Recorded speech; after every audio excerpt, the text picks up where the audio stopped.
Good morning, student. My name is Rohit. I am your social science teacher. Today I am discussing about the chapter number 14, rotation and revolution. The rotation and revolution, that means the movement of the earth. Earth is rotate on its axis and spin counterclockwise direction on its axis. Imaginary straight line that runs through the center of the earth. The axis of the earth is inclined at an angle 23.5 degree away a line drawn perpendicular to the plane orbit around the sun. The earth is rotate on its axis and take 24 hours. That causes day and night.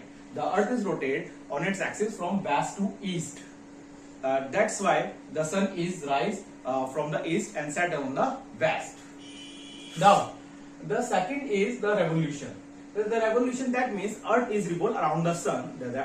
Similar to the all planets, it's revolve around the sun and takes 365 days and 6 hours. In an earth revolve around the sun in elliptical orbit, and this causes an unequal length of the day and changes of the season. And the two terms also implies through the revolution, that means solstice and equinox. The solstice means sun is standing still. That means the sun, the northern hemisphere, in the northern hemisphere, the Tropic of Cancer is facing on 21st June, and the southern hemisphere 22nd December. The Tropic of Capricorn is the sun rays falls directly towards the Tropic of Capricorn on 22nd December. Now equinox means equal day and night. That means on 21st March and 23rd September, the day and night are equal. That is all about the movement of the earth. Thank you. Now next, after the movement of the earth, we are discussing about the revolution. And while rotating on its axis, the earth also travels around the sun on its orbit at a speed of 107,287 km per hour. This movement of the earth on its gigantic elliptical orbit around the sun is called revolution.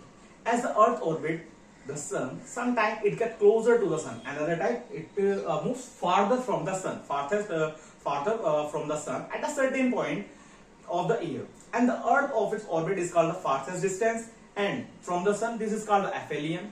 At perihelion, the earth is closer to the sun. It takes 365 days and 6 hours for the earth to complete one revolution around the sun. These 365 days and 6 hours make 1 year. And when 6 hours is complete after the 4 years, 2 makes 24 hours. This makes the 366 days in a year. This year, the year with 366 days is called a leap year. And this is the effect of the revolution. The constant tilt of the Earth's axis and the revolution of the earth causes unequal length of the day and night and season. And on 21st June, summer in the northern hemisphere and winter in the southern hemisphere. Because earth is still, that's why the Tropic of Cancer, the sun rays falls directly on the Tropic of Cancer.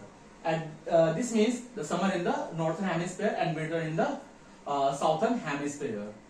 And similarly on 22nd December, winter in the northern hemisphere and summer in the southern hemisphere, because in southern hemisphere the sun rays falls directly toward the Tropic of Capricorn. That's why there is a winter in the northern hemisphere and summer in the southern hemisphere. And 21st June and 22nd December are solstices. That means sun is standing still on the on 21st June. Sun is standing still on Tropic of Cancer. On 22nd December, the sun is standing still on Tropic of Capricorn. That's why there is a seasonal change. And at the 21st March and 23rd September, there is a equinox. That means equal night. On 21st March, the equal night, that means equal day. And on 23rd September, there is also equal night. And on 21st March, spring in the northern hemisphere and autumn in the southern hemisphere. And on 23rd September, autumn in the northern hemisphere and spring in the southern hemisphere. This is all about the revolution of the earth and seasonal change. Thank you.